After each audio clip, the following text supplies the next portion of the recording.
सर्वभारतीय आईनजीवी संघर सांबादिक सम्मेलन स्थानीय कला विकास केन्द्र बारवाटी स्टाडियम कटक 21 एवं 22 डिसेम्बर 2024 आइलास द्वितीय जातीय सम्मेलन हेबाकु जाउछि। एही अवसर एक सांबादिक सम्मेलन आयोजन कटक स्थित विशाल इन होटेल मध्य होइथिला।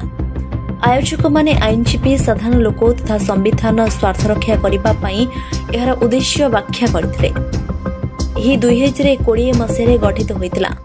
एही वृत्ति रे जीविका निर्वाह पई आर्थिक सुरक्षा अनिश्चिततार सम्मुखीन हेउथबा युव वकीलଙ୍କ समस्या सर्वनिम्न आर्थिक सिक्योरिटी आक्रमण को निश्चिंत करबा पई राज्य कर्तृपक्षଙ୍କ द्वारा व्यवस्था अभाव पॉलीगान्स वकील मानक उपरे दीर्घ दिन मकदमा जहाँकि साधारण लोकों को ठीक समय न्याय प्रदान करिबारे विफल हुए। न्यायपालिका को नियंत्रण करने को क्षमतार थिबा राजनैतिक दलर प्रयास कार्यसूची आलोचन मुख्य प्रसंग हेब। समाज रे तथा आईन व्यवस्था रे समस्त प्रकार अन्याय को प्रतिरोध करने एही सम्मेलन रे स्पष्टीकरण आह्वान हेब। आईनी तथा देशर विभिन्न राज्य वकिलाती करुवा युव तथा अभिज्ञ प्रतिनिधि माने एही सम्मेलन रे एकत्रित होई अन्याय विरोध रे मुकाबिला पाई एक निर्दिष्ट रणनीति अपनाइछंती। कोर्ट एवं बाहरे ओडिशा राज्य बाहरे प्राय 250 प्रतिनिधि एवं ओडिशा राज्यरो 200 प्रतिनिधि 22 तारिख दिन साक्षात करिवे एवं परवर्ती कार्यानुष्ठान स्थिर करिवे। 21 डिसेम्बर 2024 रे मुख्य अतिथि जस्टिस अनंग कुमार पटनायक पूर्वतन विचारपति सुप्रीमकोर्ट तथा मद्रास हाईकोर्ट माननीय जस्टिस के चंद्रଙ୍କ उपस्थिति खोला अधिवेशन ଏହି उत्सव को अनुग्रह प्रदान करिबो एवं न्यायपालिकार स्वाधीनता उपरे विचार विमर्श करिबो एवं आइलास आयोजक माने सम्मेलन उद्देश्य एवं विषय वस्तु कहिबे। एही सम्मेलन रे गुरुप्रसाद महंती अगस्ती कानूनगो प्रशांत कुमार जेना धनुष कुमार साहू एवं अन्य माने जोग दैथिले। आलोक कुमार नंद नान विजय कुमार बेहेरा पंचानन साहू राजेंद्र दास प्रमुख आईनजीवी मो धनुष कुमार साहू एडवोकेट ओडिशा हाईकोर्ट मो आइलाज रो को कन्वीनर। ए जो आइलाज कोन तार ए जो आपन प्रेसक्राइब करछन तार उद्देश्य कोन से विषय कहबे। All India Lawyers Association for Justice AILAJ रो आमे आज प्रेस कॉन्फ्रेंस करबार उद्देश्य होची आज आइलाज रो कटक बाकी ऐतिहासिक शहर रे हमर द्वितीय सर्वभारतीय सम्मेलन अनुष्ठित होची। द्वितीय सर्वभारतीय सम्मेलन रे सारा देशरू 16टी राज्य प्रतिनिधि जोग देवे। ताकू छाड़ी ओडिशा रू प्राय समस्त जिला रू आम प्रतिनिधि मान जोग देवाई व्यवस्था चली। 22 तारीख 2 दिन धरी अनुष्ठित हम। प्रथम दिन सम्मेलन रे जस्टिस अनंग पटनायक माने रिटायर्ड जज ऑफ सुप्रीम कोर्ट, जस्टिस के चंद्रू रिटायर्ड जज फ्रॉम द मद्रास हाईकोर्ट माने मुख्य वक्ता भाव में जोग देवे। ताकू छाड़ी से अनेक माने जजेस रिटायर्ड जजेस आउ विभिन्न यूनिवर्सिटी प्रोफेसर विभिन्न लॉ कॉलेज प्रोफेसर माने जोग देउचंती आउ विभिन्न कॉलेज स्टूडेंट माने जोग देवे।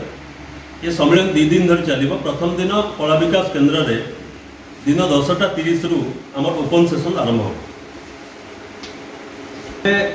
घटना होची आज जो संगठन द्वितीय सर्वभारतीय सम्मेलन अनुष्ठित करने जाऊँ। आम संगठन कोविड समय 2020 मसीह कोविड समय जितेबाला जूनियर वकिल माने जो माने माने दलिया वकिल माने जो कोविड समय सारा देश में मजदूर माने अन्य माने विभिन्न प्रोब्लेम फेस करते से आपण गोटे धारणा थाई पर वकिल माने किसी प्रोब्लेम सॉल्व करती ना प्रोब्लेम फेस करती ना से समय वकिल माने घर भड़ा न दे पारिक सहर छाड़ी गाँव को सब चलीगले। परिवा बिकिले राजरास्ता वकिल मैंने अन्य व्यवसाय करने गले। तो से आइलाज यही कथा को लेकिन सारा भारत वर्ष विभिन्न जगह जो स्ट्रेन थिला वकिल मैंने बाहर रास्ता को बाहर आंदोलन आरंभ कले। से आइलाज जन्म गला। आइलाज प्रथम सम्मेलन बेंगलोर में होता।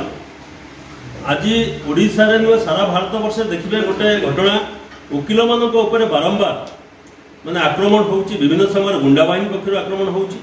विभिन्न समय स्टेट पक्षर वकिल मान आक्रमण होउची। आपण रिसेंटली देखिथे पारलाखेमुंडी रे जड़े वकिलों एसिड ढाड़ी दिगला मुहर ता परवर्ती अवस्था आप देखिए तमिलनाडु में जड़े वकिल को गोड़े गोड़े रास्तार कोर्ट सामने हत्या करागला। सारा देश में विभिन्न जगह हापुर इनसीडेंट आरंभ कर कटक आखि टाड़ी देवा घटना एटी कटक जैनिक वकिलों गुंडा मैंने आखि टाड़ी ने गोटे आखि नष्ट हो जाता कोर्ट में वकिल मैंने 2 मास धरी आंदोलन करते। तेणु आज वकिल मान आक्रमण आज देश में विभिन्न सेक्शन जो मैंने सत कथा कहते संविधान बचाइया आसुँच लोकों स्वार्थ कथा कहते से बारंबार आक्रमण हो। तेणु ओडिशा रे जो सम्मेलन होउची आइलाजर ए आइलाज आम तैयारी करूँ फॉर द लीगल फैकल्टी वकिल मान सुरक्षा वकिल मान जनसाधारण सुरक्षा आम संविधान को बचाइबा ये लड़ई होउची आइलाजर गोटे दीर्घतम लड़ई। तेणु ये जो सम्मेलन होउची से सम्मेलन रे चिठा प्रस्ताव पास हम आगामी कार्यक्रम शास्त्र से गोटे गुरुत्वपूर्ण सम्मेलन करूँ ओडिशा रे। आपण आउ गोटे कथा देखंतु सारा भारत वर्ष में विभिन्न राज्य सरकार वकिलों विभिन्न प्रकार पैकेज घोषणा कर मास पूर्व झारखंड राज्य सरकार 5 लाख टंका स्वास्थ्य बीमा जो मैंने जूनियर वकिल मैंने 5,000 टंका 3 वर्ष पर्यटन स्टाइपेंड जो मैंने ओल्ड एज रिटायरमेंट कले प्रोफेशन रु जो लाइसेंस सरेंडर करेंगे से 14,000 टंका पेंशन घोषणा कले। एवं रिसेंटली 2-3 दिन तले Delhi government similar package declare कर वकिल मान। तेणु एडवोकेट प्रोटेक्शन एक्ट खाली वकिल मान आईनगत भाव सुरक्षा आम दाबी करूँ।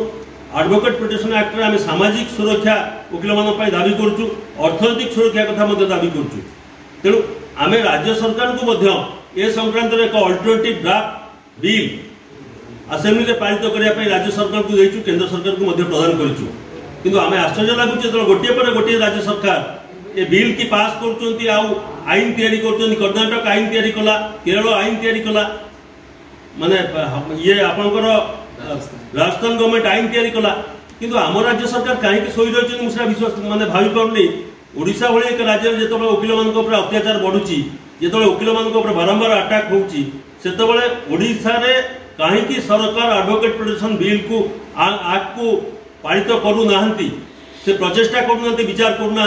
तेणु आइला से पुणी थे आज मन पकई दूचे प्रेस कॉन्फ्रेंस माध्यम आपण मैंने तुरंत आसेम्बली रे वकिल मान सुरक्षा आईन आणतु ता नहले वकिल मैंने राजहस्त को आगामी दिन निश्चय बोले सर ओपीसी नंबर गुड़ी सब चेंज है मत कौन आप आज्ञा क्रिमिनल कोड अमेंडमेंट करागला ब्रिटिश समय जो आईन थिला से समय जो आईन थिला से ब्रिटिश सरकार को बचाई जो आईन तैयारी करथिला लोकों ऊपर अत्याचार कर आईन लदी जेल में भर्ती करूला ये जो आईन तैयारी बत्तर आईन तैयारी कठोर आईन तैयारी आज्ञा आप गोटे कथा देखिए 15 दिन जुडिशियल रिमांड पीरियड थिला एठी सेटा को से बढ़ाई 90 दिन कले आपण पुलिस को अखंड क्षमता प्रदान कले जेकोसी लोक को जो समय पुलिस अरेस्ट कर पारिबो पुलिस पीआर बॉन्ड रे तांको छाड़ी दे पारिबो।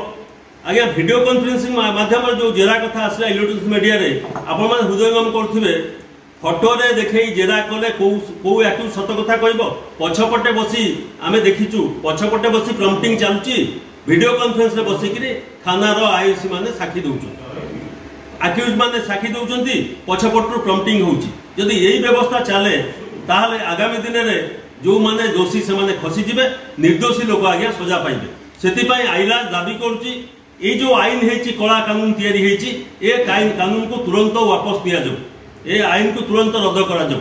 तेणु यहाँ हूँ आइला जो दाबी बहुत जो अमेंडमेंट करके जो प्रकार अवस्था तैयारी होती देश लोकों ऊपर गोटे कठोर आईन एम लदी देती ए आईन संपर्क आउ आश्चर्य है आपण मैंने आपण भी जानते ये आईन को जो सरकार पारित कले पार्लियामेंट जो प्रेस करागला से विरोधी दल नेता मैंने समस्त को सस्पेंड कर समस्त को विदा करदे आईन को पास करदे गणतांत्रिक देश में एभली भाव में आईन पास करवा केते दूर सीमा जनसाधारण को छाड़ी दउचु वकील बंधु मान छाड़ी दउचु से भारत जनसाधारण। अखिल रंजन दास का रिपोर्ट त्रिदेव न्यूज।